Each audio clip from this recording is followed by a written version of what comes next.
Hi, we're here with Jim Koch and his photo exhibit called Prime Mover of photos of Jim Morrison in 1967, right? That's right. Tell me the story. It feels great to see the pictures up again, and they were in the garage lost for 25 years, and I never saw them until after the Doors movie came out. I didn't realize they even existed.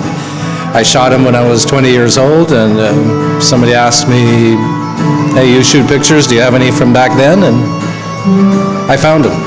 Why is Jim larger than life, or at least life size? Yeah, he's about life size because I wanted to do a mural of Jim Morrison, and these are all the pictures of him that show him performing, going from a silence to a scream. So this is called the scream sequence, and so the mural would have him life size. The whole scream sequence as a life size? Yes, that's right. And when I looked at all the pictures, I found that I had just so many that showed him from head to toe.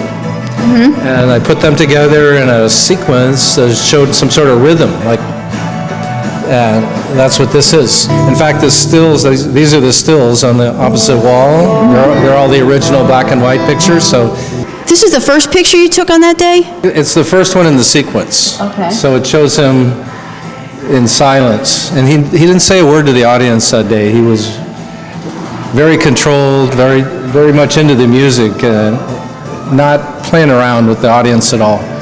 And as you see, the audience is sitting on the stage. People were having a good time, being up close. People trusted each other.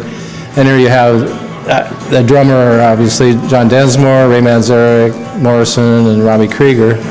That's a great photo. You've got them all in there. I mean, it's great. And you're just right on the side of the stage. There's no guard holding you back or about to hit you on the head. As you see, the sun, the shadows are straight down, so the sun was high noon. And it was unusual that the overcast coastal light of California was filtering the light. So it ended up being very well lit, indirect lighting almost. Then this is the second shot where he looks right at me. He's looking right at the camera. And so is this girl here. Yeah.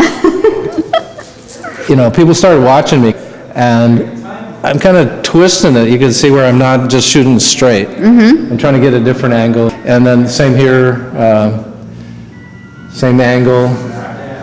And just right across through here, this is the 9th one. That's the most dynamic one. That's the one that's on the poster and on the T-shirt.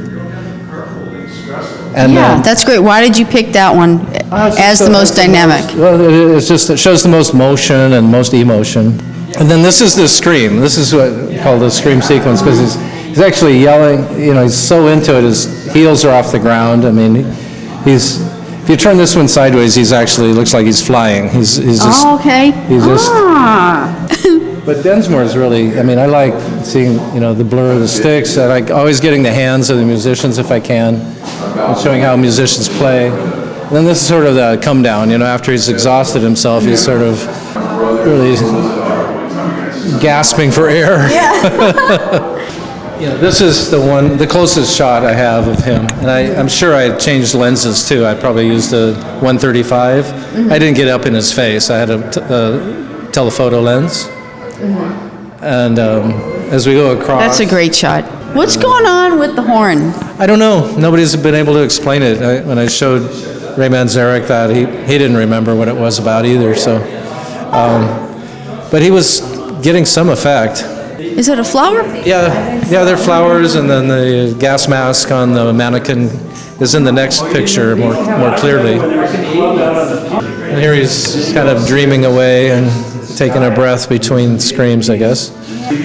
There were 2 different color slides, and I just took them out of their holders and put them back together and put the scans together. Yeah. And then these are collaborations with a good friend of mine, Victor Raphael, and he put the gold leaf on these. So he made like an iconic image, almost like a religious icon.